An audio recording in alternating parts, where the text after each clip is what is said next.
Hello Gemini, Sun, Moon, Rising, and Venus signs. Kamusta kayo? Sana po ay nasa mabuti kayong kalagayan. Welcome back po sa Star Tarot. Kung bago kayo rito, welcome din kayo. Thank you for your support. I truly appreciate it. God bless you all. Gemini, pauna mensahe po ninyo. We have the Hanged Man energy. Ayan. So, the Hanged Man is about stagnation, no? So nasa stagnation energy ang iba sa inyo rito for a reason, diba? Lahat naman ng nangyayari may rason. So maaring meron dito mga delays, may mga blockages, may mga pause, may mga pagtigil, no, sa mga ginagawa ninyo, sa mga bagay na pinoproseso, transaction or kung ano man ang ginagawa ninyo, for something dito merong pagtigil, no? And that is unang-una, baka kailangan na ninyo muna na magpahinga. Baka kailangan na muna ninyo na mag-isip-isip, magnilay-nilay, okay? To come up with a good decision.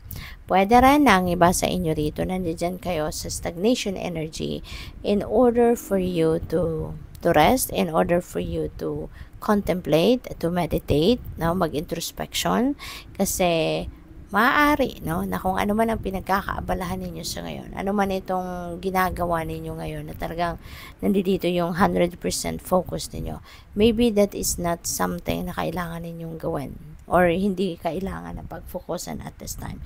So, possible na ganun ang ganap. Kaya, magkakaroon kayo ng bagong perspective, magkakaroon kayo ng mga bagong ideas, bagong plans, no, when you do your contemplation, your reflection. Diba? Kasi, syempre, doon papasok yung guidance sa inyo ng Divine Universe, kung ano ang dapat ninyong gawin sa ngayon.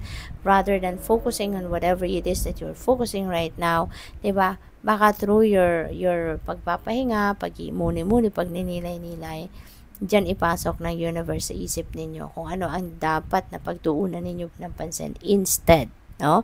At this time. Kaya, gawin ninyo yan, no? It's all up to you. Mararamdaman naman ninyo yan, no? Kung kailangan na magpahinga, mararamdaman ninyo yan kung kailangan na mag-focus muna kayo sa kung ano man ang inyong kailangang gawin sa ngayon, no? You will be shown the way. Kaya importante na lagi kayong makikinig sa inyong intuition para mag-guide kayo kung ano na ang dapat ninyong gawin at this time, okay? We have Chariot. Ayan, eventually, you're also going to move on from this situation. At siguro, sa pagninilay-nilay at pagmumuni-muni ninyo, you will really have a new idea. Kaya, mas magiging determinado kayo ngayon, porsigido, focused sa kung ano ang mga susunod ninyong gagawin. Now, you're definitely going to move forward from this situation. But, you will be, malilinawan na yung inyong kaisipan. You will get the clarity and enlightenment na kailangan ninyo at dadalhin na kayo doon sa kung saan kayo papunta. At mayroon naghihintay na tagumpay, diba, sa inyo. You will definitely find the right direction of where you're heading. Gagawin mo na rito kung ano talaga yung gusto mo. You're going to take charge and you're going to take control of this journey at mapagtatagumpayan ninyo yan. No, you are going to succeed. There is a promise dito of success sa kung ano man ang inyong gagawin. Kaya, yun, galingan nyo lang, diba? Gamitin ninyo, paandarin ninyo yung inyong self-discipline, yung focus, yung determination, yung power, gamitin ninyo yan, gawin ninyo. Okay?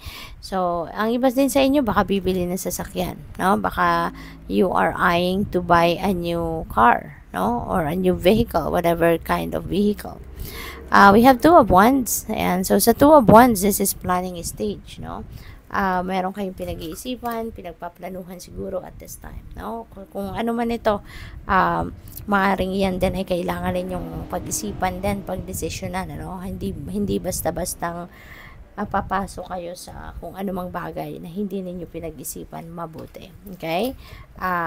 Possible din na may travel, no? Ang iba sa inyo rito. Baka kayo ay mangingibang bansa for whatever reason, or baka kayo ay mag-expand, no? So, depende sa inyong sitwasyon, but yun ang inyong mga pinagpaplanuhan sa ngayon.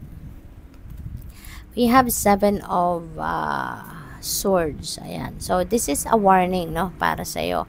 Na mag-ingat kayo sa mga dealings ninyo with anyone. Kasi may mga tao siguro dito na hindi pa pagkakatiwalaan. Okay? There may be people na tricky, sneaky, 'di ba? Mga sinungaling, manloloko, mambubudol na pwedeng nasa paligid ninyo. Kaya be careful of what you say, of what you share. Be careful of your dealings, no? Huwag kayong masyadong magtitiwala agad-agad sa mga tao sa paligid ninyo sa ngayon, okay? Maging mapagmatsyag kayo, maging observant kayo, maging vigilant kayo para hindi kayo mabudol, okay? So, what else? We have 7 of Wands in reverse. Ayan. So, sa 7 of Wands, oh, by the way, dalawa na pala yung 7 natin. No, we have 7 of Wands, tapos meron tayong number 7 na Chariot, magkatapat pa sila. And number 7 is a lucky number. No, lucky number, maswerte yan. Kaya, doble na yung energy nila, no, 77 na. Kaya I suggest na pakitignan ninyo, no? I-google po ninyo anong ibig sabihin ng number 77 for more guidance. Kasi sa reading ninyo doble yung energy ng swerte, no? Kaya maaaring may mga swerteng dadating sa buhay ninyo, lalo-lalo na pagdating sa pera or pagkakaperahan. Okay?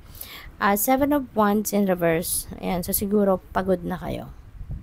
Napagod na kayong lumaban, napagod na kayong makipag-away, napagod na kayong kung ano man. Kung ano man ang ginagawa ninyo, parang napagod na kayo rito.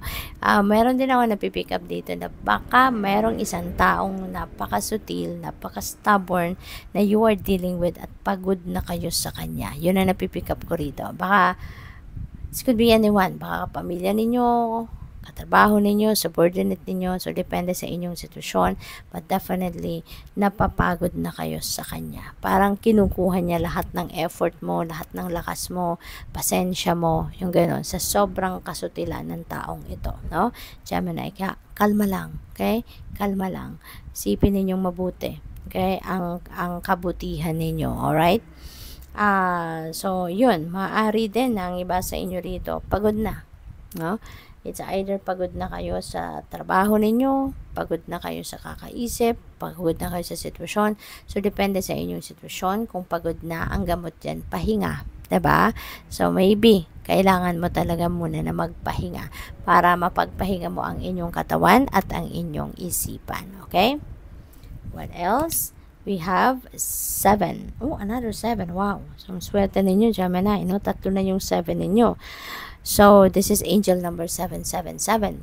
No? Pakitignan ha. Pakitignan po ninyo. Ang dami ninyong mapupulot na mababasa ninyong insights, inspiration, information dyan. Ano? Sa 3 7 na yan. So, 777. Okay? Meron kayong success, no? Meron naghihintay talaga na swerte sa inyo rito. Meron naghihintay na reward, meron naghihintay na positibong outcome sa mga ginagawa ninyo rito. So, kung ano man ito, no?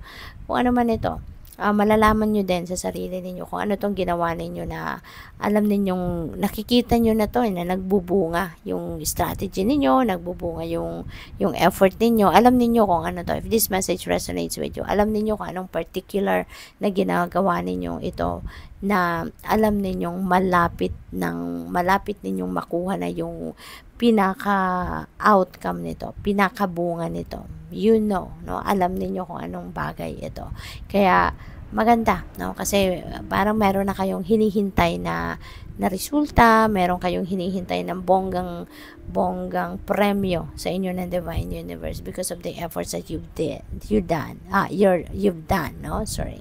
So, good luck. Thank you for watching. Love and light. Namaste.